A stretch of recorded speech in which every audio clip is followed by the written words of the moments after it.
I wanted to first go into this. There is a hot internet debate that we need to settle right off the start. What are your fans called? Am I Olivia or am I something else E? You know, I'm just so grateful that people want to listen to my music.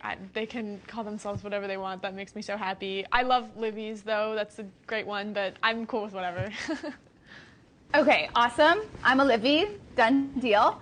So You're congrats sweet. on your record-setting week with your debut album, Sour. Why do you think people so deeply resonate with your lyrics? I know I'm not the only one when I say I've simultaneously laughed and cried and had a full spectrum of emotions with your album. Thank you. Yeah. I mean, that's been like the coolest experience for me as a songwriter, to watch this album sort of affect so many different people, you know, regardless of gender or age or sexuality. That's been like so cool. And I don't know, I guess I just try to write my stories and my feelings as honestly as I possibly can, and that's super cool that that's sort of affecting people. It's my biggest dream. I love that. So I know you care deeply about fashion. I mean, also look at this fit. Can we show those Marc Jacobs shoes? Those are so. Oh my gosh, I actually took them off for the interview because I was like, they're not gonna see them, but aren't they so cool? I love these. They're so iconic. Okay, so you obviously care a lot about fashion, and the cheer uniform is one of the most recognizable uniforms in America's pop culture. So what is the meaning behind the uniform in Good For You? Like, where did that idea come from? Yeah, I think one of the things me and the director, Petra Collins, were trying to do in that video is sort of show the dichotomy of like good and bad, and so I think like a cheerleader uniform is, you know, a big indicator of like a good girl, like an all-American good girl, and obviously the things that that character does in the music video are anything but good and sweet. So it was just sort of showing those two sides of a person, and we're really like obsessed with like that sort of feminine rage like aspect of life in that music video. So that was just sort of the way to like, I guess, show the two sides. I love it. The dichotomy of sour and sweet. Yes. So your songs are so emo in the best way, but your fashion can be bright and colorful. Was it intentional to have this juxtaposition?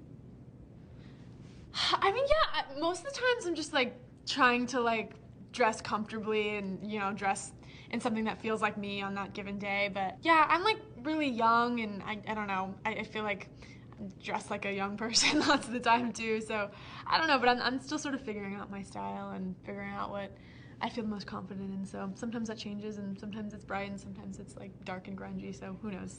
It's just all the things you're feeling. Like some days we feel dark and some days we feel light and colorful. Exactly, and that's the coolest thing, is you can like manifest that with your fashion, which is really fun. Yes.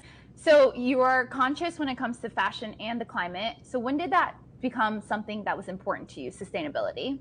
I think like maybe when I was like 13 or 14, I watched this documentary called The True Cost, and it's all about the sort of environmental implications of fast fashion, and also the humanitarian implications of fast fashion, which is really interesting too. That was just something that I had never really realized up until that point, and I was a big shopaholic. Like anytime I was feeling sad, I would just buy clothes that I wouldn't even wear. I'd wear them once and throw them away, and I didn't really realize that those actions have consequences. So that was sort of when I first started realizing that, and I'm far from perfect, but I think it's just you know, a learning journey, and being aware of, you know, the consequences of what you buy and stuff like that.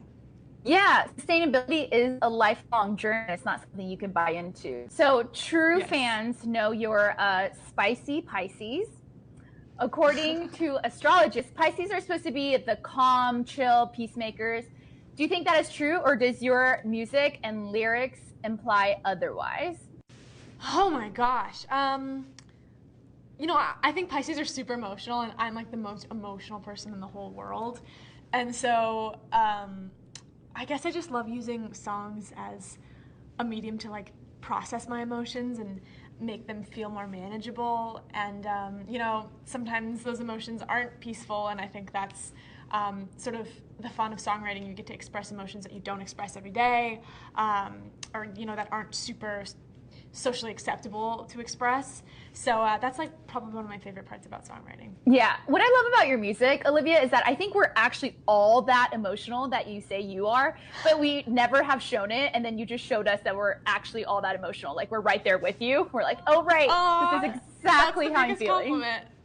That's the biggest compliment. Yeah, we're all like so much more alike than we are. Yeah, like, we're all that emo, and it's totally fine. It's totally great.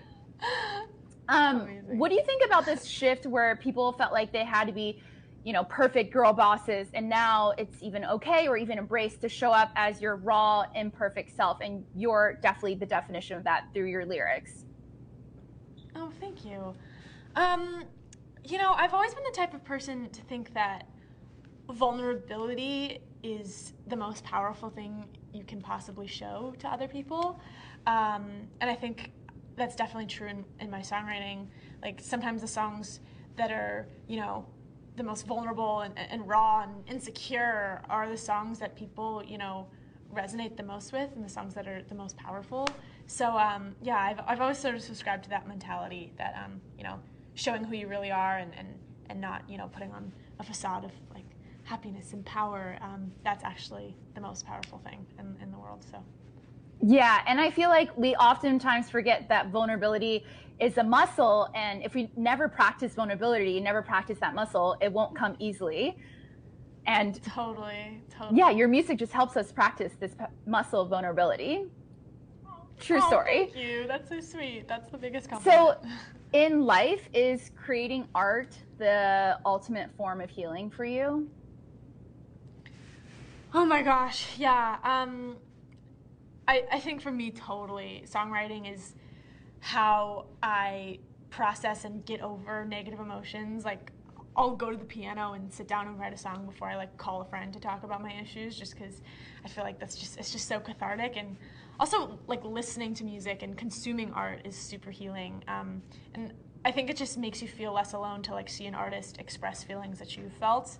And it's super cool that, people can sort of resonate with my songwriting in that way. I just think that's, like, why music is so powerful. It's because it can kind of unite us all and make us all feel less alone in that way. Yeah, one of my favorite quotes from the past year was, remember who you turn to during your darkest or loneliest times, and it's creators, it's artists, it's people like you. Totally. Yeah, it's definitely been very important this year. Yeah. So for all of the 5,000 creators who are watching this right now, and they are going through any sort of heartbreak, love, friendship, a job, what do you want to say to them? One, it gets so much better, and you are, like, so much better of a person after going through, like, some type of hardship or heartbreak or something like that. Two, you should listen to Sour. Let me know what you think. I talk a lot about that in Sour. And three, I guess, surround yourself with people who, like, really uplift you and nourish you. I think that's the most important thing I did when I was sort of getting over those hard things in my life. Amazing. Yes. Those are all just, like, surrounding yourself and feeling it and actually processing it, allowing yourself to process it. Have you processed everything that's happening just in the past less than a year? Oh my gosh. I know. Honestly, like, not really. It's sort of so surreal. I think I, like, can't really process it. Like, that's just, like, I don't know. I don't know. I think maybe it'll become a little more real when I get to start playing shows and get to start, like, meeting people who are actually listening to music. I think that's going to be super cool. But right now it's just, like, so, like, what? How is that real? Totally. And I think you're just getting started. It's only been a few months and it's your debut album, but I feel like this is just the beginning, which is so exciting. Oh, thank you so much. That means the world. I'm excited for the future. Yeah, so we're gonna wrap this up. We want to show everyone your full fit because it's so epic. I should have put the shoes on, but they're like, I didn't want to, like, sit in them and ruin them. No, it's hello. BTS of BTS, like, you get the mic scene, everything. Yeah. Thank you so much, Olivia. Again, my name is Sophia Lee. Thank you everyone for tuning in. This was such a joy just to talk to you. And thank you so much. It was so great talking to you. Thank you so much for being here. I had a lot of fun.